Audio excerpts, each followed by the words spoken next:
T3, 4 more games on the way today. Burnley take on Brighton with an 8 and 10 point cushion on the bottom 3 respectively.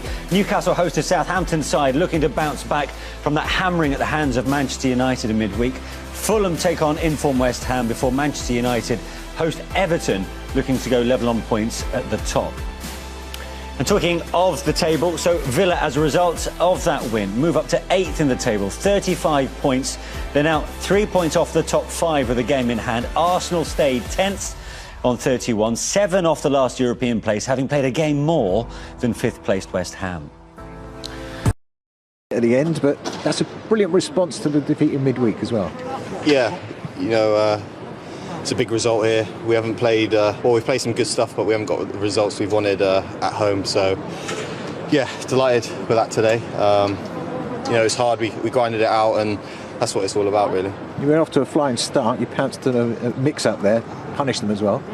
Yeah, bit of confusion at the back for them, and I've hit it. I think it's come off my left foot, hit the defender, then gone in. But I'll take that. That's fine. That's 4 out of 5 Premier League games, four goals in 5 Premier League games, yeah, which is fantastic. But as I said, the boss wasn't happy with the pace of the performance in midweek. You seem to have lifted it. A lot of pressing, a lot of challenges in midfield. Yeah, I think we were a bit off it against West Ham, and they punished us for that. So yeah, we needed a big reaction today, and I think we showed that out there. Interesting game because a lot of individual duels on the pitch. So Bellerin against Grealish and Partey and Ross Barkley, they're very important to win those. Yeah, I think, you know, Jack's a great player and so is Ross, and teams look at that and I think they double up on them. So it's finding a way to try and get the ball to them as quickly as possible and try and make them create things. You've got a game in hand on a few of the clubs above you, so this puts you right back in that mix for Europe, isn't it? Yeah, I think, you know, just focus on the next game, as cliche as it sounds, but, you know, Europe's a long way away, so just keep plugging away and hopefully see where we are at the end of the season. Well done, Ollie. Thank you very much. Thank you. Well, what a valuable goal it was in the end. It's 4 in 5, as you mentioned in the interview, and that came after a 9-game goal. I think sometimes if you just concentrate on, we saw there, he stays in the middle of the goal. So if a chance does come by a bobble or something unexpected, he's there to finish. And once you get one little side foot or a little scruffy one like he's done today, then all of a sudden you start getting the ones that go in the top corner and your confidence comes back, you start freeing your foot up when you're striking it, all of those things. And I think that's a big lesson for any youngster who's coming into the game and struggling a little bit. Keep at it, keep making the runs that get you the goals, and if you don't get them, they'll come sooner or later. The fact that came after only 73 seconds, was the Arsenal defence not quite on their game at that point? Yeah, I think, you know, Cedric made a mistake. It was his first touch of the ball. It's come to him, he's a little bit sloppy with it, and you think, oh, it's not too bad because Gabriel, at least he's there, but then he makes a mistake of thinking he can get to the ball. So instead of dropping off and waiting for the striker to come, and then as we talked about Holding, Rob Holding would probably look at that and go, why is he having a go at me for that? I couldn't do anything.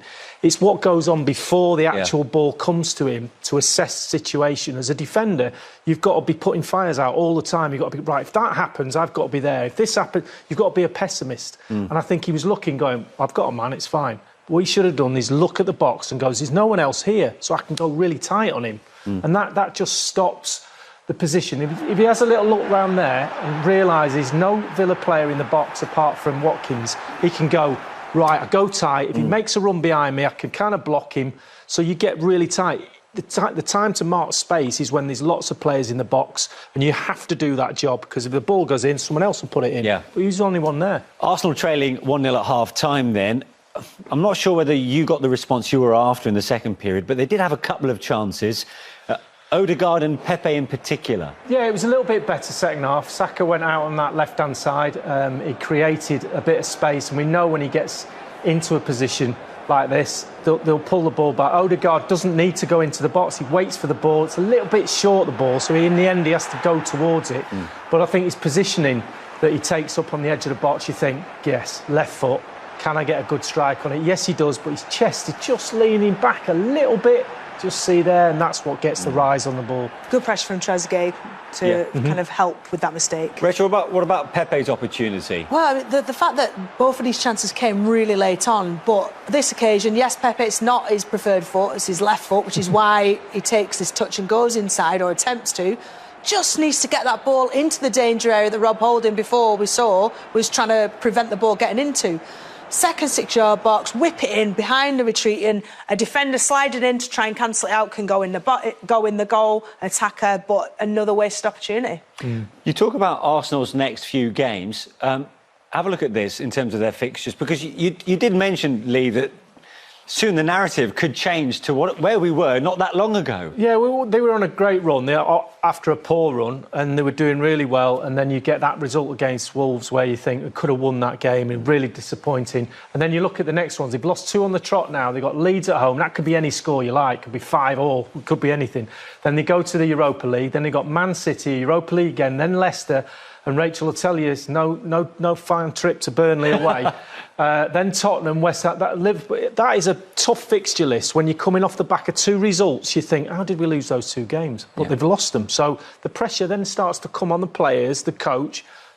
Players start to tighten up a little bit, they're not as free, and then you get into a run. So you've just got to make sure that when you get an opportunity to pick points up, like they have done today, because they've had a majority of the ball and they've not been able to put it in the back of the net. So, disappointing. Rachel? It's a heavy run as well, isn't it, of games? You know, a game every 3 or 4 days, flying abroad for games as well. I mean, has Arteta got the squad depth? Probably not necessarily either to be able to cope with that. So, with the calibre of teams they're up against, the congestion within this next fixture period, absolutely the narrative could change around Arsenal. For Villa, it's a very different story. They're up to 8th after that win over Arsenal. Let's get the thoughts of their manager. Because in midweek you said you were off the pace. You seemed to set the pace today. Yeah, no, I said to them at the start that we'd gone away on Wednesday from being a good team, and the values that we'd had in being a good team was about the work ethic, the team shift, being a good teammate, and I thought we saw that in bundles today against a really good offensive team.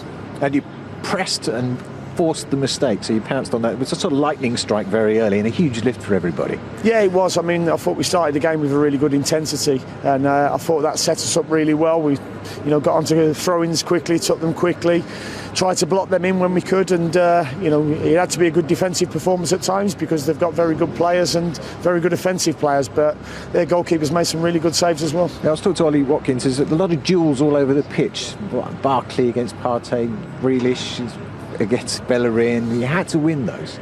Yeah, I mean, I think it was 2 teams that at the start of the game were set up, man for man pretty much, and you have to go and win them battles first and foremost to allow yourself to play. And really pleased with the players today, the way they competed all over the pitch, but went and helped the teammates when they needed to as well. There's a couple of individuals at either end. Ollie Watkins, he has the knack of being in the right place at the right time, doesn't he? He has. I mean, he's in double figures for goals now in the Premier League, which is, fantastic for only 21 games. But the distance he covers in a game is tremendous at high speed. I don't think any centre halves this season have had a second to rest on the ball when he's about, and he's got a good knack of knowing where the net is.